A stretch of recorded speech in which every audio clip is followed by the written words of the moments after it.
যারা টার্গেট দিয়েছেন, আপনি কার উপরে ভরসা করে টার্গেট দিলেন? আপনার কি আজরাইলের সাথে কথা হয়? কার উপর ভরসা করলেন? আমার তো 1 সেকেন্ডের কোনো গ্যারান্টি নেই। আর আপনি এরকম মুরব্বী মানুষ, 76 বছর বয়স, আর আপনি টার্গেট দিচ্ছেন 41 সাল। আর ভাই আমি তো টার্গেট দিলে তাও একটু হালকা পাতলা হয়, কারণ আমার 33 বছর। এই কথা বলছেন না? আমার 41 সাল আসার একটা সম্ভাবনা আছে, আপনার তো নেই। খুব বেশি হলো না 4-5 বছর বাঁচবেন। এই কথা বলছেন কেন? তার মানে এই টার্গেট আপনি আন্দাজে দিয়েছেন, এই জাতির সাথে আপনি আন্দাজে কাজ করেছেন। আন্দাজ অনুমানের ভিত্তিতে কাজ করা এটা নবী রাসূল যারা তাদের শান এবং মান না। নবী রাসূলের যারা অনুসারী তারা আন্দাজে অনুমান ভিত্তিতে কোনো কাজ। আরো জোরে বলেন। এজন্য আমাদের যখন গ্যারান্টি নেই, আমরা আন্দাজে টার্গেট দেই না। আমরা টার্গেট দেওয়ার আগে আয়াতটার দিকে 3 নাম্বার শব্দ হচ্ছে ওয়াসলিমু লাহু মিন ক্বাবলি আইয়াতিয়াকুমুল আযাবু সুম্মা লা তুনসারুন।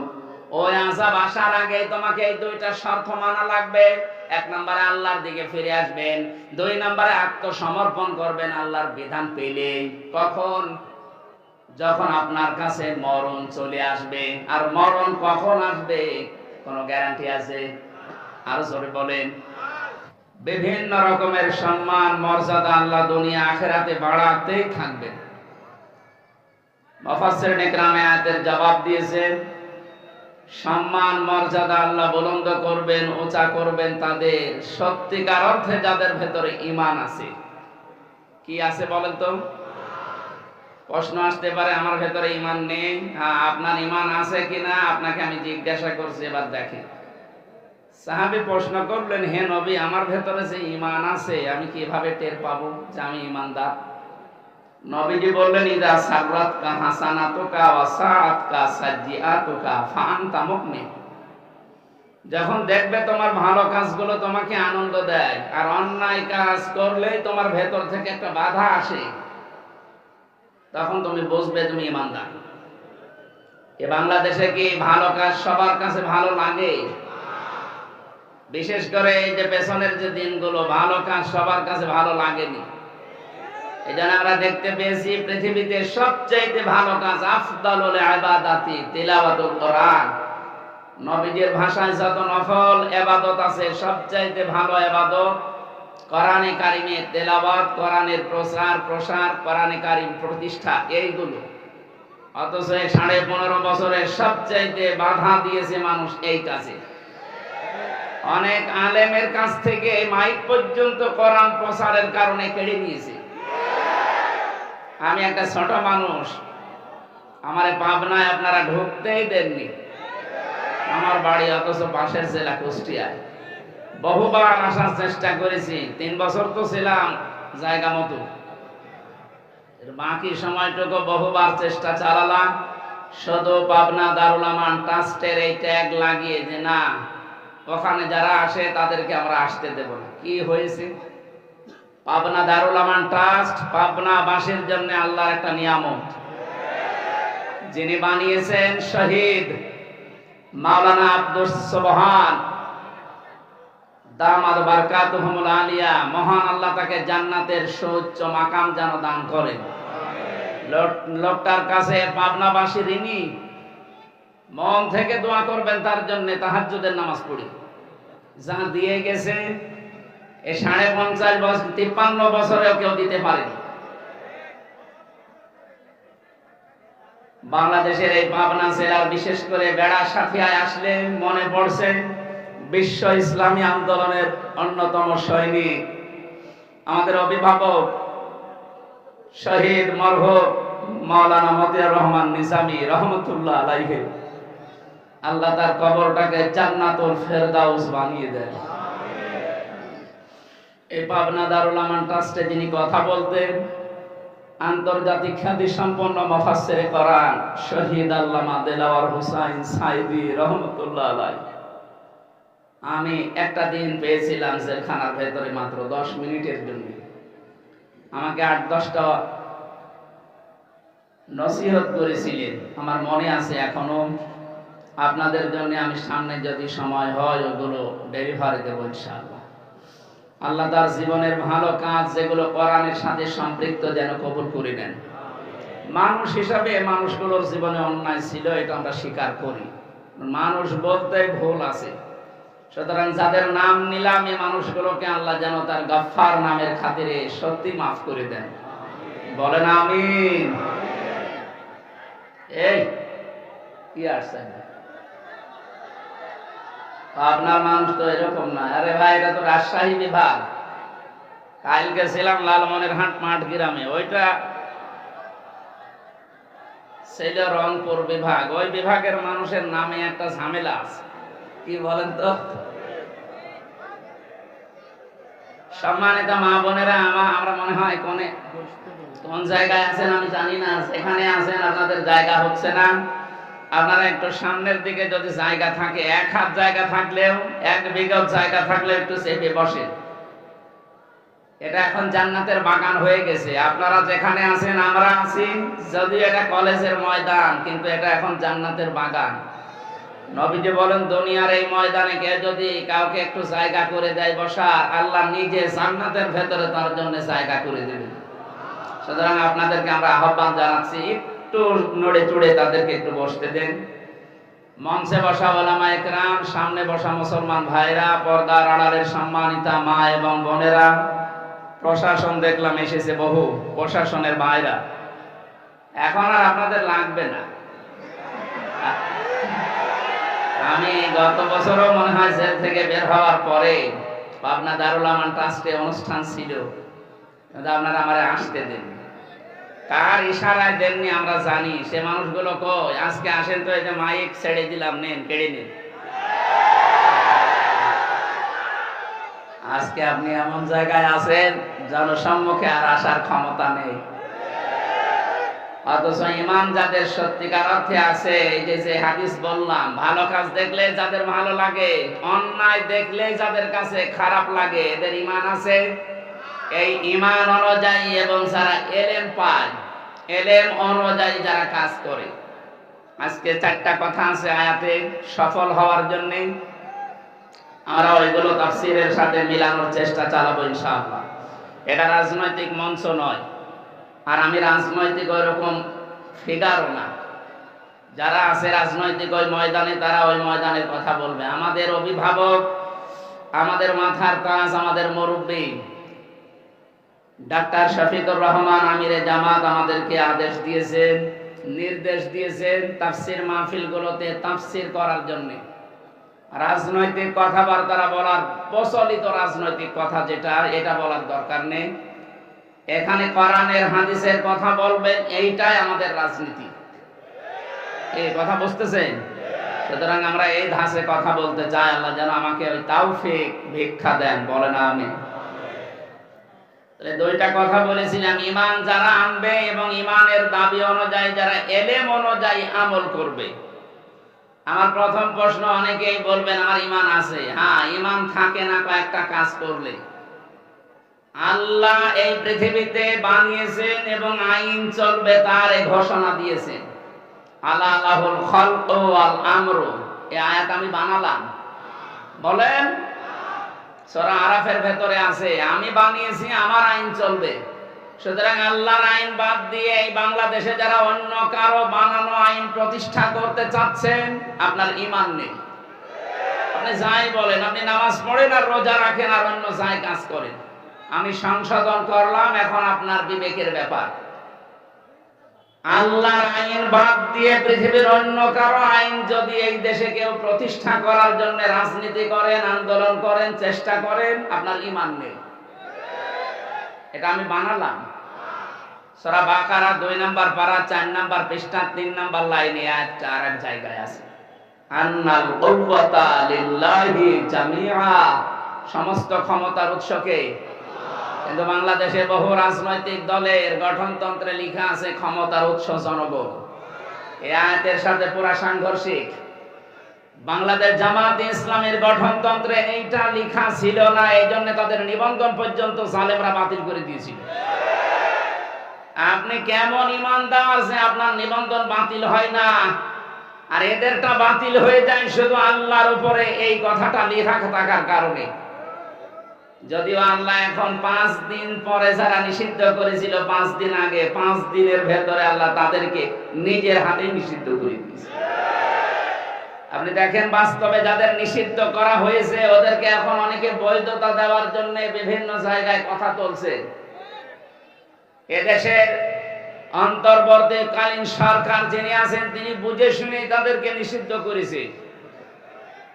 এদের নিষিদ্ধ হওয়ার পেছনে 100 কারণ আমার এই মোবাইলে আছে, 100। ওদেরকে বৈধতা দেওয়ার একটা কারণ আপনার কাছে নেই। যারা জাতি বর্ণ ধর্ম কিচ্ছু দেখে না, মানুষ পেলেই কুপিয়ে মারে। এই যে বিশ্বজিৎকে ও দেখেছিল যে হিন্দু বেটা কিনা, আমার সাথে ওই শাওন ছিল ছেলে। বললাম ভাই আপনি একটা হিন্দুকে ছাড়লেন না? বলছে মাথায় আমাকে এই চিন্তা ঢুকিয়ে দিয়েছে উপরে যারা ছিল যে মেরে ফেলা লাগবে, শিবির পেলেই আমি মারতাম। ও আমারে বারবার বলছিল যে ভাই এখন শিবির মিবির কি, আমি তো মুসলমানই না, আমি ফুল হাতা, আমি হাফ হাতাও না। ফুল হাতা বসে এটা আমিও বুঝতাম না, ওই সময় ওর মুখ থেকে শুনলাম। আমাদের যিনি জেলার ছিল উনিও ফুল হাতা, দেবদুলাল, নাম শুনেই বোঝা যাচ্ছে যে ছাতা ফুল হাতাই হবে। বলেন তো একটা হিন্দু মানুষ তাকে আপনি শিবির বলে মেরে ফেললেন। এরকম একটা দুইটা না, জাহাঙ্গীরনগর বিশ্ববিদ্যালয়ে 100টা মহিলার ইজ্জত নষ্ট করার পরে সেঞ্চুরি করে যারা মিষ্টি বিলাতে পারে এরা তারা। এদেরকে আপনি নিষিদ্ধ করার 100 কারণ আমি জানি। বৈধতা দেওয়ার একটা কারণ বলেন তো যে হ্যাঁ এই কারণে তাদের বৈধতা দেওয়া যায়, বলেন।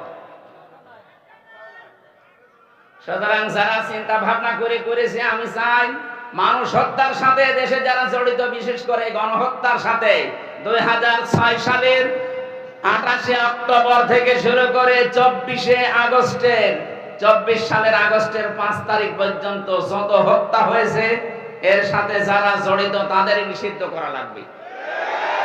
মানুষ হত্যাকারী যারা, এরা আল্লাহর কাছে সবচাইতে ঘৃণিত, এরা আল্লাহর অপছন্দনীয় লোক। সূরা নিসা 93 নম্বর আয়াতে আছে 4টা শাস্তির কথা আল্লাহ দিয়েছেন যারা মানুষ হত্যা করে। আমা ইয়াকতুল মুমিনা মুতাআম্মিদান ফাজাযাউহু জাহান্নাম। 1 নম্বরে তাদের পুরস্কার আল্লাহ জাহান্নামে দেবে। 2 নম্বরে আল্লাহ রাব্বুল আলামিন বলেন ফাজাযাউহু জাহান্নাম খালিদান ফিহা। মানুষ হত্যাকারী যারা, বিশেষ করে মুমিন হত্যাকারী, এদের প্রথম পুরস্কার আল্লাহ জাহান্নামে দিয়ে শেষ করে দেবে না, চিরকাল সেখানে থাকা লাগবে। কথা বুঝতেছে?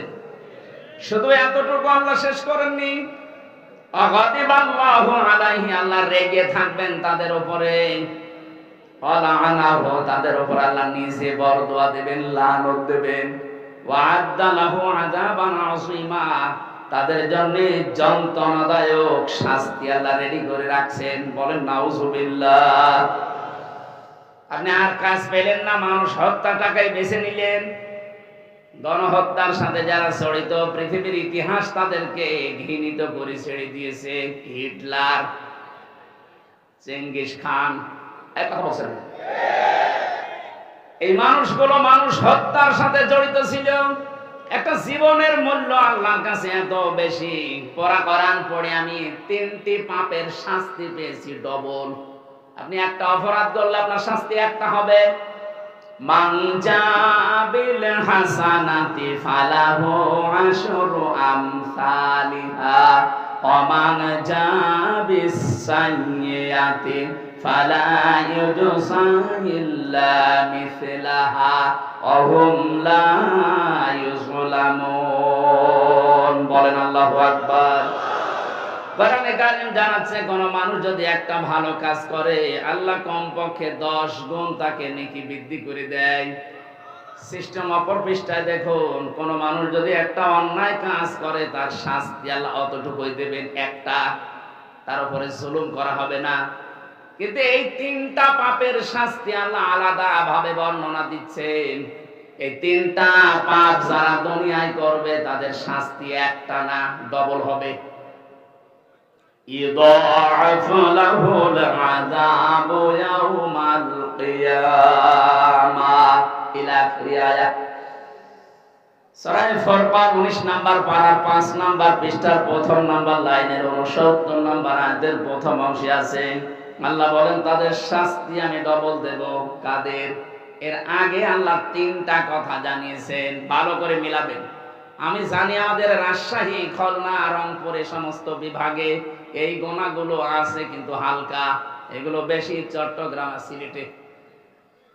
এটা দেখেন তো আমাদের এলাকায় যে সমস্ত জেলায় আছে কিনা। والذين لا يدعون مع الله إلها آخر। এক নম্বরে দুনিয়ায় যারা আল্লাহকে ডাকে কিন্তু পাশাপাশি অন্য কাউকে জুড়ে দেয়। যখন আল্লাহর জিকির করছে সুবহানাল্লাহ, আলহামদুলিল্লাহ, লা ইলাহা ইল্লাল্লাহ, আল্লাহ আল্লাহ, এরপরে দেখবেন ইয়ালি বাবা, শালি বাবা, কেবলা বাবা, কেল্লা বাবা, ফতে বাবা। আমি জানি এই এলাকায় এসব এখনো হয়নি, আছে কিছু হালকা, এগুলো চলছে বেশি। চট্টগ্রাম আর সিলেট বিভাগের ওই জেলাগুলোতে ওরা 180 মাইল বেগে চালাচ্ছে। আমি নাম ধরি না, তারপরও সতর্ক করার জন্য বললাম। এই যে আমার তাহেরি ভাই, কি জিকির বলেন তো, কেল্লা বাবা, ফতে বাবা। ফতে বাবার নামে কোন জিকির আছে? এখানে শব্দ ছিল মাআল্লাহি ইলাহান আখারা। আল্লাহকে ডাকে না তা না, ডাকে তার সাথে সাথে অন্য কাউকে যারা ডাকে তাদের শাস্তি হবে কয়টা বলেন? ডবল হবে, ডবল। যেহেতু রেকর্ড হচ্ছে, এটা সারা বাংলাদেশে কালকে ছড়াবেন। যারা জেনে হোক না জেনে হোক এই গুনায় আছেন, আপনি এখনই থামবেন। আল্লাহ বাদে অন্য কারো জিকির করা মানুষের জন্য জায়েজ নেই। এমনকি নবীজিরও জিকির হবে না, নবীজির দরুদ হবে। কথা বুঝতেছেন? যেখানে নবীজির জিকির করা জায়েজ নেই, কিসের কেল্লা বাবা, কিসের ফতে বাবা।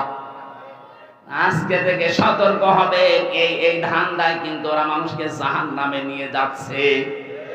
এরপরও যদি আপনি সতর্ক না হয়ে ওদের মতো জিকির করেন, জান আপনাকে আমি আরো ঠেলে দিচ্ছি। 2 নম্বরে ওয়ালা ইয়াকতুলুনান নাফসাল্লাতী হারামাল্লাহু ইল্লা বিল হক। অন্যায়ভাবে যাদেরকে হত্যা করা হয়, 2024 সালের 5 আগস্টের আগ পর্যন্ত যাদেরকে মারা হয়েছে, একটা আদালত কর্তৃক নির্দেশনা ছিল। আপনি কোথায় পেলেন? যেভাবেই হোক আপনি মেরে ফেলেছেন, আর মানুষ হত্যা করার জন্য আপনার শাস্তি হবে। আল্লাহ বলছেন ডবল। কথা বলেন না কেন? আজ এই মানুষগুলো এখনো পর্যন্ত বিশ্বের মোড়লদের স্বীকৃতি পাওয়ার জন্য বিভিন্ন মিথ্যা কথা মানুষকে শোনাচ্ছে। বিশেষ করে এই 8-10 দিন এটা বেশি চলছে। যারা 2 বোন মিলে পালিয়ে গেছে, ওরা 2 জনই এখন বিশ্বের মানুষকে কথা জানাচ্ছে যে আমরা নির্বাচিত ছিলাম, আমাদেরকে উৎখাত করা হয়েছে। এটা ডাহা মিথ্যা কথা। আপনি যদি এখন কোন ঘোড়াকে জিজ্ঞাসা করেন যে 15.5 বছরে বাংলাদেশে নির্বাচন হয়েছে, ও হাসবে, কথা বলবে। 15.5 বছরে নির্বাচন হইল কবে? 154 জন নির্বাচনের আগে তো ঘোষণা হয়ে যায়, যেখানে 151 জন হলে সরকার গঠন করা যায়। কথা বলে না কেন? তার মানে ওই নির্বাচন হয়নি। দ্বিতীয় যেটা দেখলাম, দিনের ভোট রাতেই হয়ে গেল, নির্বাচন হলো কখন? আর বাকি আমি তো জেলে ছিলাম, আমি জানি না। আমার মনে হয় বাকিটাও এরকম আল্লাহর রাস্তায় গেছে। কথা বলে না? এইরকম ডাহা মিথ্যা কথা একটা হাসি মানুষ বলতে পারে, পারে ওই রকম হাসি হলে পারে।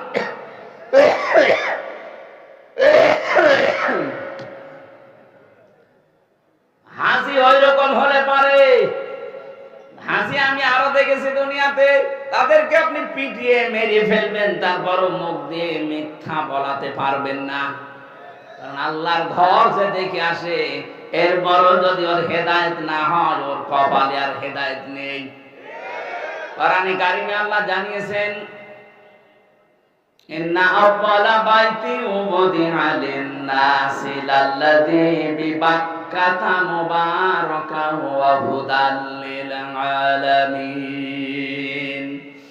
এই পৃথিবীর প্রথম ঘর এই কাবা, যেটা বাক্কা মক্কায় অবস্থিত। এর ভেতরে মোবারক কিছু জিনিস দেওয়া আছে, বরকতময় জিনিস আছে। এই কাবাকে আল্লাহ বরকতময় করে দিয়েছেন। শুধু না, ওয়া হুদান লিল আলামিন, বিশ্বের মানুষের জন্য এটা একটা হেদায়াত। এটা কি? কাবা শরীফ দেখে আসার পরও আপনি মিথ্যা ছাড়তে পারেন না, তার মানে আপনার কপালে হেদায়েত নেই। কথা বলেন দেখেন। এর পরের শব্দে আল্লাহ যেটা জানিয়েছেন, ওই শিক্ষা দেওয়ার জন্য আমি এই পয়েন্টটা আনলাম, ভালো করে শুনবেন। কোরআনে কারীম জানাচ্ছে, ওয়া মান দাখালাহু কানা আমিনা। এ কাবার মর্যাদা এত বেশি আল্লাহর কাছে, কোন মানুষ যদি কাবার চত্বরে আসতে পারে, আল্লাহ তাকে নিরাপত্তা দিয়ে দেয়। আপনি বোঝেননি এখন আমি কি বলতে চাই? এবার আমি বোঝাচ্ছি। কাবার এলাকায় গেলে নিরাপত্তা দেয় কে? আরো জোরে। ওখানে ঘর আছে কার? আরো নিদর্শন আছে, ফিহি আয়াতুম বাজ্জিনাতুম মাকামু ইব্রাহিম। ওখানে বহু নিদর্শন আল্লাহর আছে স্পষ্ট, তার ভেতরে মাকাম ইব্রাহিম একটা। আমি যেটা এই আয়াত থেকে শিক্ষা দিতে চাই, প্রায় 8টা-9টা তাফসীর আমি মিলিয়ে মিলিয়ে বের করেছি। কাবার চত্বরে আল্লাহর নিদর্শন আছে, আল্লাহর আইন ওখানে চলে। আইন চলে কার? আরো জোরে বলেন। আল্লাহর বিধান ওই এলাকায় জারি আছে, এজন্য আল্লাহ পুরাটা নিরাপত্তা দিয়ে দিয়েছেন। এ বাংলাদেশ তো আর কাবা শরীফ না। কথা বলেন না কেন? কাবা থেকে এই বাংলার দূরত্ব 6000 কিলোমিটার। এটাকে যদি আপনি শান্তি, স্বস্তি, নিরাপত্তা দিয়ে বেষ্টন করে দিতে চান, একটা পদ্ধতি আছে। আল্লাহ পাক বলেন, আল্লাযীনা আমানু ওয়া লাম ইয়ালবিসু ঈমানাহুম বিযুলমিন উলাইকা লাহুমুল আমন। ইলা আখিরি আয়াত।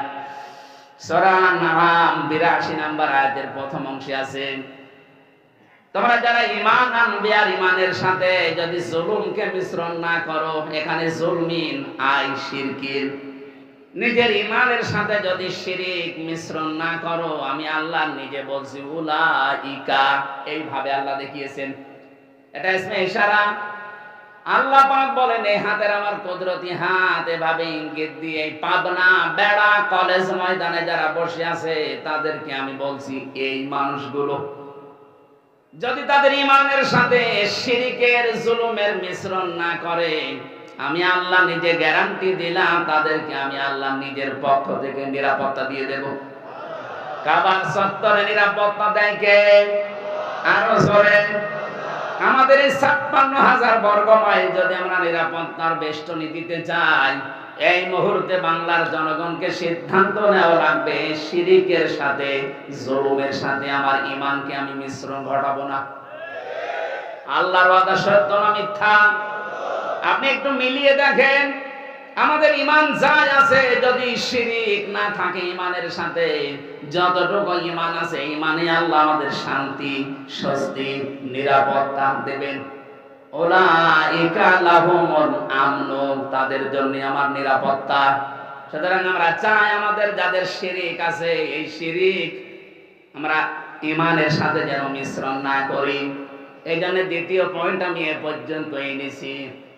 বাংলাদেশে যারা বলেন আমার ঈমান আছে, না আপনার ঈমান নেই, কারণ আপনি ক্ষমতার উৎস জনগণকে মনে করেন এটা শিরিক। ক্ষমতার উৎসকে একটা দুইটা না, ভরি ভরি আয়াতে আল্লাহ এই ঘোষণা দিয়েছেন, কুলিল্লাহুম্মা মালিকাল মুলকি তুতিল মুলকা মান তাশা। এই আয়াত যারা পড়ে, এই আয়াত যারা বসে, এরপরও যদি বলে ক্ষমতার উৎস অন্য কেউ, সে মুশরিক।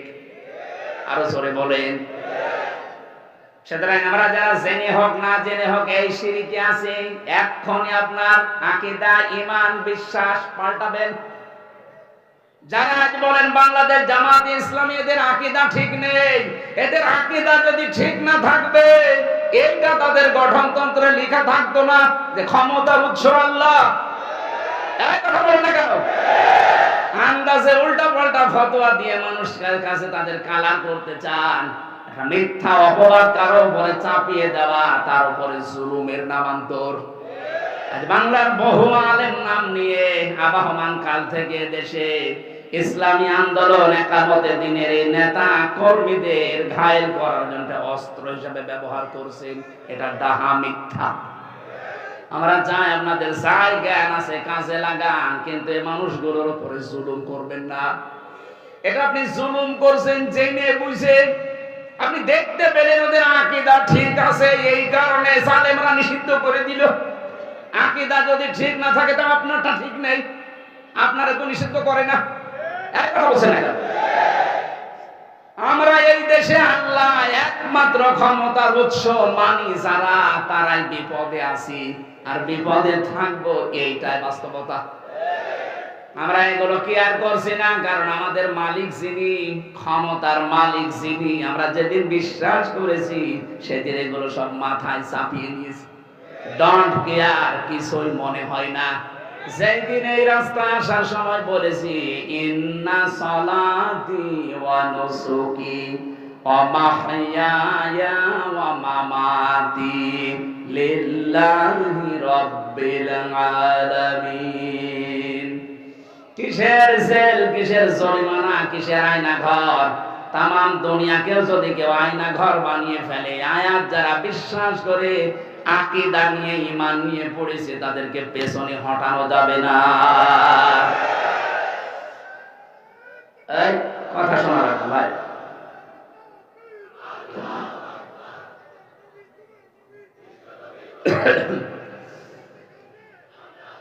আমার ভাই, আমি জানি দেশে বহু মানুষের ঈমানটা আছে, এই জন্য আপনাকে আমি বাঁচাতে চাই আজকের এই অনুষ্ঠানের মাধ্যমে।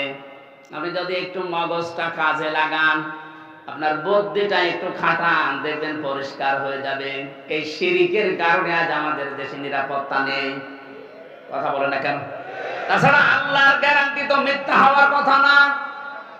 আমি আবার বলছি, আল্লাহ যেটা পারে ওটা অন্য কেউ পারে, এই বিশ্বাস করার নাম শিরিক। আর শিরিক যারা করে তারা মুশরিক। আর ফতোয়া লাগবে? আমি তো একবারই বলে দিয়েছি, আল্লাহ যেটা পারে অন্য কেউ পারে, বিশ্বাস আমরা করি না। কথা বলে না কেন? আপনি বিশ্বাস করেন যে আল্লাহ যেটা পারে অন্য কেউ পারে না? আপনি যেমন বিশ্বাস করেন সন্তান দিতে পারে শুধুমাত্র আল্লাহ, তামাম দুনিয়ার সবাই মিলে চেষ্টা করলো এটা দেওয়া সম্ভব না। কথা বলে না কেন? এটা যেমন বিশ্বাস করেছেন দুনিয়া বানিয়েছেন আল্লাহ, আইন চলাতে পারে, তার অন্য কারো আইন এখানে চলানো জায়েজ নেই, এটা যদি এইভাবে বিশ্বাস করতেন, বাংলাদেশে আল্লাহর আইন কায়েম হয়ে যেত। এই বিশ্বাসটা আসলেই মানুষ কেন জানি মনে করে না এটা রাজনীতি, এটা জামাতের কথা, এটা জামাতের বাবার কথা। জামাতের বাবা এই কথা বানিয়েছে, এটা আল্লাহ বানিয়ে দিয়েছেন। এ বিশ্বাস যাদের নেই তারা মুশরিক। তাদের সম্মান মর্যাদা দিন যত যাবে বাড়বে না, আরো কমতে থাকবে। মুশরিকদের সম্মান মর্যাদা যদি দুনিয়ায় বাড়ে, তাহলে কোরআনের এই আয়াত কি করবেন আপনি? আল্লাহ মিথ্যা কথা বলতে পারে? বলেন। এই জন্য আশা করছি আপনি নিজের আকীদা, বিশ্বাস, ঈমান এখনই পাল্টাবেন। হ্যাঁ, যদি এমন দলে থাকেন যে দলের উৎস, ক্ষমতার উৎস জনগণ, এই বিশ্বাসে বিশ্বাসী, এখনই চলে আসবেন। এখন যদি বলেন কি করতে আসলেন, এইটাই করতে আসি আমি, কারণ কোরআন আমাকে এইটাই জানাচ্ছে আপনি মুশরিক হয়ে জাহান্নামে যাবেন, এ মাহফিল দেওয়ার দরকার কি? এক কথা বলেন না কেন? আশা করছি ইঙ্গিতে আপনি জ্ঞানী মানুষ বুঝে ফেলেছেন।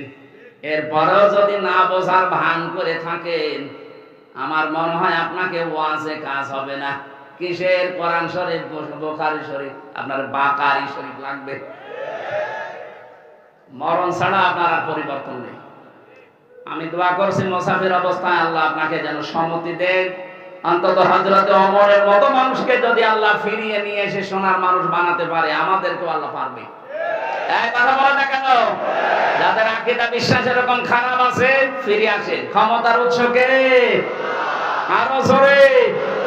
যখন এই দেশে ৯৬% মুসলমান এই বিশ্বাসটা এক ভাগ আল্লাহকে দেখাতে পারবে, কাবার মতো এই ৫৬,০০০ বর্গ মাইল নিরাপত্তা আল্লাহ নিজে দেবে। আল্লাহ দিতে পারবে না? পারবে ইনশাআল্লাহ। ওই বিশ্বাস নিয়ে আজকে কোরআনে কারীমের তেলাওয়াতকৃত আয়াতে প্রবেশ করছি। সূরা হজ ৭৭ নম্বর আয়াত পড়েছি। সফলতার মাপকাঠি আল্লাহ এখানে বর্ণনা দিচ্ছে। আমরা সফল হতে চাই না? আল্লাহ রাব্বুল আলামিন বলেন, ইয়া আইয়ুহাল্লাযীনা আমানু, ওহে যারা ঈমানের দাবি করো, খুব ভালোবাসা নিয়ে বলছি তোমাদেরকে। কোরআন শরীফে আল্লাহ এই আয়াতটা দিয়েছেন 89 জায়গায়। 89 বার ঈমান যারা এনেছে তাদেরকে আল্লাহ এই আদর দিয়ে ডাক দিয়েছেন, ইয়া আইয়ুহাল্লাযীনা আমানু। বলেন আল্লাহু আকবার। এত আদর করে আল্লাহ ডাক দিলেন, ইরকাউ, রুকু করো, ওয়াসজুদু, সিজদা করো, ওয়াবুদু রাব্বাকুম, তোমার রবের ইবাদত করো, ওয়াফআলুল খায়রা, ভালো ভালো কাজ করো, লাআল্লাকুম তুফলিহুন, আশা করা যায় জীবন সফল হয়ে যাবে।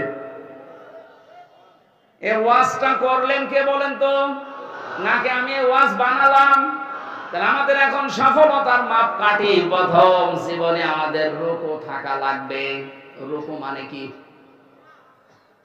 না না, রুকুর ৯৯টা অর্থ আছে। কোন মানুষকে আল্লাহ রাব্বুল আলামিন কোরআনে কারীমে সূরা বাকারার ভেতরে এসেছে, ওয়াকিমুস সালাতা ওয়া আতুজ যাকাতা ওয়ারকাউ মা'আর রাকিঈন। দুনিয়াতে নামাজ কায়েম করো, সম্পদ থাকলে যাকাত আদায় করো, আর রুকুকারীদের সাথে রুকু করো। তার মানে দুইটা অর্থ এখানে। এক নম্বরে জামাতবদ্ধ হয়ে জামাতের সাথে নামাজ পড়ো। দুই নম্বরে আল্লাহর বিধানকে এই জামাতে নামাজ পড়তে গিয়ে যে ২৭টা শিক্ষা পাওয়া যায়, ওগুলো ব্যক্তি, পরিবার, সমাজ, রাষ্ট্রে দাঁড় করাও। জোরে বলেন সুবহানাল্লাহ। ২৭টা বিষয় আমি পেয়েছি তাফসীরে এই রুকু শব্দের ভেতরে। আপনি যদি সত্যি আল্লাহকে রুকু দিতে চান, এটা আল্লাহর একটা বিধান। এই বিধান পালন করতে গিয়ে যেমন কাতারবদ্ধ হয়েছেন, কোন দল মত দেখেছেন? আর জোরে বলেন।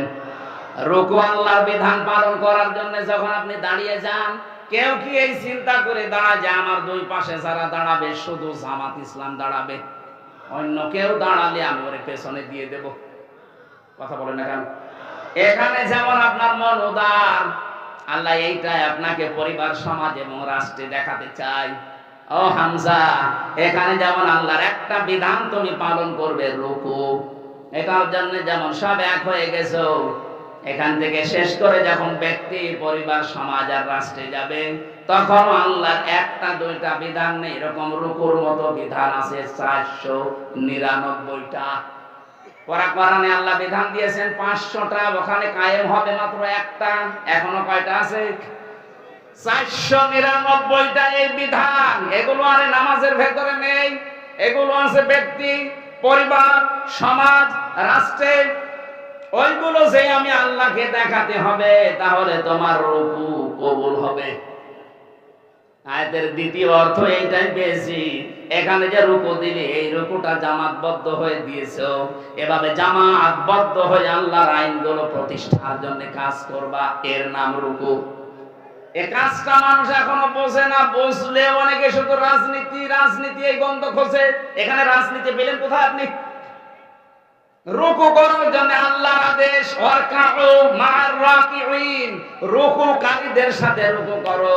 এই আয়াতের অর্থ কয়টা বললাম? আরো জোরে, আরো জোরে বলেন। আপনি এবার জীবনে মানেন কোনটা? প্রথমটা হয়তো মানেন, আজান হলে রুকু দিতে যান, জামাতের সহিত নামাজ পড়েন। রুকুর অর্থ তো শুধু একটা মানলে হবে না, আরো আছে। 2 নাম্বার অর্থ, আল্লাহর এই রুকুকে পরিবার, সমাজ, রাষ্ট্রে আপনাকে দেখাতে হবে যে হ্যাঁ আমরা রুকু করি।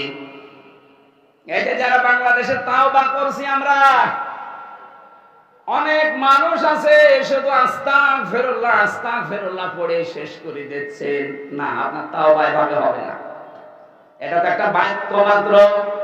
কোরআনে কারীম জানিয়েছে, তাওবা করতে চাও, সূরা জুমারের 53-54 নম্বর আয়াতে আছে, ওয়া আনিবু ইলা রাব্বিকুম ওয়া আসলিমু লাহু মিন ক্বাবলি আইয়াতিয়াকুমুল আযাবু সুম্মা লা